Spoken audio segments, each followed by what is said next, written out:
माली साल 2021-2022 का बजट आज पेश किया जाएगा। अब इस बजट से आवाम की क्या उम्मीदें हैं और लोगों की क्या तवक्कुआत हैं? क्या बजट में जो महंगाई है उस पर काबू पाया जाएगा? क्या मजीद टैक्सेस से आवाम बच जाएगी? क्या सरकारी मुलाजमीन की जो तनख्वाहों में इजाफे का मामला था वो वैसे ही तय पाएगा जिस तरह से कि हमारी उम्मीदें हैं कि तय पाया जाना चाहिए? इस पर हम बात करेंगे। हमारे साथ पाकिस्तान के 4 बड़े शहरों से हमारे नुमाइंदे मौजूद हैं। सबसे पहले चलते हैं इस्लामाबाद की तरफ और जावेद सुमरो साहब हमारे साथ मौजूद हैं। उनसे जानते हैं कि इस्लामाबाद में शहरियों की क्या राय है कि बजट कैसा होगा। अस्सलाम वालेकुम जावेद साहब।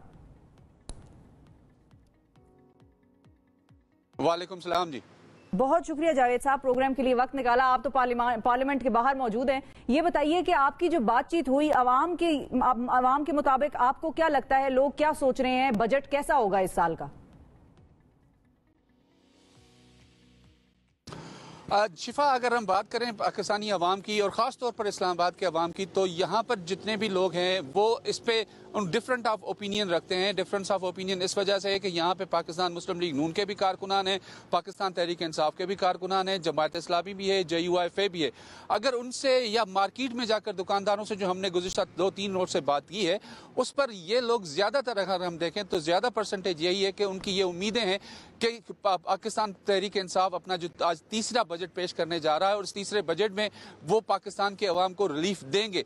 लेकिन यहाँ पर एक ये भी मौक़िफ़ सामने आया है कि ये रिलीफ पाकिस्तान, ये मौजूदा हुकूमत रिलीफ इसलिए भी नहीं दे सकती कि पाकिस्तान, पूरी दुनिया जो है वो कोरोना का शिकार रहा और इस वजह से आलमी मईशत भी बहुत ज़्यादा जो है वो ख़राब रही है। इसलिए ये उम्मीद नहीं रखी जा सकती कि पाकिस्तानी जो हुकूमत है, वफाकी हुकूमत, वो अवाम को बराह रास्त या किसी और तरीके से पाकिस्तानी अवाम को जो है वो बजट में रिलीफ देगी। ताहम ये बातें ज़रूर हमने मुख्तलिफ कॉरिडोर्स में सुनी है कि वफाकी हुकूमत जो है वो सरकारी मुलाजमीन को 10 से 15% जो तनख्वाहें हैं उसमें इजाफे का सोच रही है और इसके अलावा जो तरक्याती बजट है उसके अंदर भी इजाफे की ये बातें हैं वो यहाँ पे सुनी जा रही हैं। और अलबत्ता बात की जाए, दोबारा मैं कहूँगा कि जावेद साहब ये भी बताइए कि आज का जो प्लान है असेंबली में अंदर अब उसके बारे में थोड़ा सा अगर हमें बता सकें, असेंबली में आज होना क्या है, ऑपोजिशन का क्या प्लान है?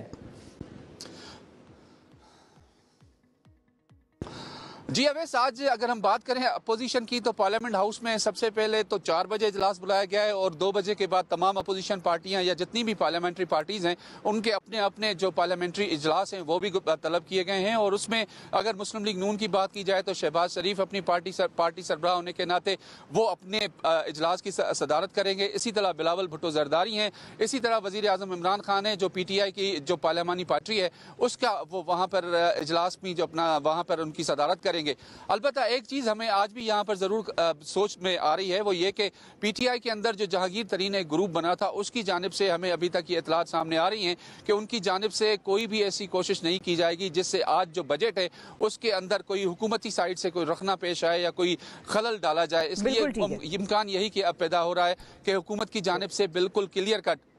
जी बिल्कुल ठीक है जी, बहुत शुक्रिया अदा करेंगे जावेद सुमरो साहब। नाज़रीन, इस्लामाबाद से हमें आगाह कर रहे थे कि पार्लियामान में क्या सिचुएशन रहेगी। अवैस, लाहौर की तरफ चलें। जी लाहौर की तरफ चलते हैं। जी तलहा सईद साहब हमारे साथ मौजूद है। अस्सलाम वालेकुम तलहा, ये बताइए लाहौरी आवाम जो है वो बजट से क्या उम्मीदें वाबस्ता किए बैठे हैं? कैसे आप?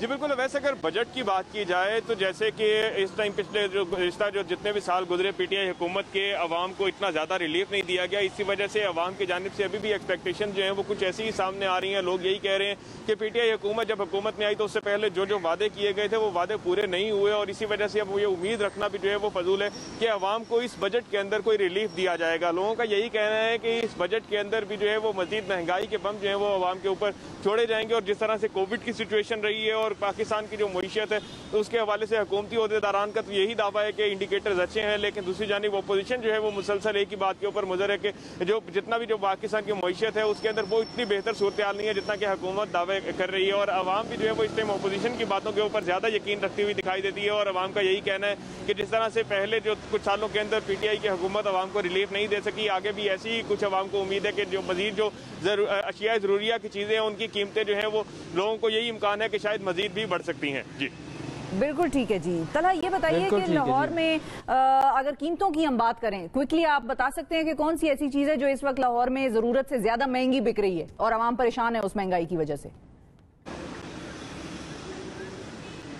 जी बिल्कुल, अगर अशियाए ज़रूरिया की बात की जाए तो सबसे पहले तो जो खाने की बेसिक चीज़ें हैं उनकी जो कीमतें हैं वो आवाम की पहुंच से बाहर होती गई। देखने में आया कि गुज़िश्ता दिनों के अंदर चिकन की कीमत जो है उसने 4 सेंचुरियां मुकम्मल की, 400 से ज़ायद के ऊपर जो है वो चिकन बिकता रहा। अब जो है वो चिकन का रेट दोबारा कुछ नीचे आया है, लेकिन पहले 4 सेंचुरियां जो है वो चिकन अपनी मुकम्मल कर चुका है। इसी तरह से हर घर के अंदर रोजाना इस्तेमाल होने वाली एक और शय है वो चीनी है। चीनी जो है वो रमजान बाजारों के अंदर तो पहले हुकूमत ने लाइनें लगवाकर कुछ सस्ती फरोख्त की, लेकिन ओपन मार्केट की बात की जाए तो ओपन मार्केट के अंदर यही सूरत रही कि हुकूमत की जानिब से जो मुख्तस करदा रेट है उस रेट के ऊपर कहीं भी चीनी जो है वो दस्तयाब नहीं थी और आवाम को महंगे दामों जनरल स्टोर से जो है वो चीनी खरीदना पड़ती रही और हर दुकानदार का अपना अपना रेट था। किसी ने 100 रुपए फी किलो चीनी फरोख्त की तो किसी ने 110 रुपए फी किलो भी चीनी फरोख्त की। इसी तरह से अगर दीगर जो खाने पीने की अशियां हैं जिस तरह से सब्जियां हैं या फल फ्रूट हैं उनके भी जो रेट है बहुत ज्यादा महंगे देखने में आए कि काफी ज्यादा महंगे दामों ये अशिया जरूरिया जो है वो बाजारों के अंदर ओपन मार्केट के अंदर जो है फरोख्त होती रही। आवाम का एक और बड़ा शिकवा जो हुकूमत से है वो ये भी है कि अगर जी बड़ा शिकवा बता दें। आवाम का एक शिकवा और ये भी है हुकूमत से कि अगर हुकूमत जो है वो किसी चीज़ के प्राइस जो है वो कम निर्ख जो है मुकर्रर तो करती है, लेकिन उसके बाद जो चेक एंड बैलेंस है वो नहीं रहता है और मार्केट के अंदर जो प्राइस कंट्रोल कमेटियां हैं वो उस कदर फाल नहीं है। प्राइस कंट्रोल मजिस्ट्रेट जो है वो इस तरह से अपना काम नहीं करते, जिसकी वजह से जो चीज़ें जिनके रेट कम भी मुकर्रर किए गए होते हैं आवाम को वो फिर भी ओपन मार्केट के अंदर महंगे दामों खरीदना पड़ रही होती हैं। जी ठीक है, तो पंजाब असेंबली में बजट सेशन की क्या इतलात हैं, उसके हवाले से कुछ बता सकते हैं? शोर हंगामा ज्यादा होगा या आराम से हुकूमत प्रेजेंट कर पाएगी अपना बजट वहां पर? जी बिल्कुल, देखें जिस तरह से अपोजिशन के जानिब से कुछ दिन पहले तक जो प्रेस कॉन्फ्रेंसेज की जाती रही, जो तकारीर की जाती रही, उनके अंदर से अपोजिशन की जानिब से यही कहा गया कि हुकूमत को बजट जो है वो इतने आराम से पास नहीं करवाने देंगे। ऐसी अशिया जिनके ऊपर आवाम को बहुत ज़्यादा जो है वो तंग किया जाएगा या जिस ऐसी चीज़ें जो कि बहुत ज़्यादा महंगी होने की उम्मीद होगी उसके ऊपर बजट के ऊपर जो है वो काफ़ी वावेला मचाए जाने की और जो है वो इम्कानात हैं। अपोजिशन जमातें जो हैं वो इस मामले के ऊपर एक ही पेज के ऊपर हैं कि जितना भी जो है वो हुकूमत जैसे भी जो है वो बजट पेश करने चाहिए, अपोजिशन उसके अंदर इस राह के अंदर रोड़े अटकाएगी और यकीनन ऐवान के अंदर जो है वो एक दोबारा से हंगामा आराई भी जो है वो मुमकिन तौर पर एक्सपेक्ट की जा रही है कि ऐवान के अंदर उस तरह से पुरसकून अंदाज के अंदर हुकूमत अपना ये बजट जो है ये पास नहीं करवा पाएगी जितनी आसानी से हुकूमत समझ रही है कि इसको बहुत ही ज्यादा आसानी से पास करवा लेगी। जी बिल्कुल ठीक है, बहुत शुक्रिया अदा करेंगे। तलहा हमारे साथ मौजूद थे लाहौर से।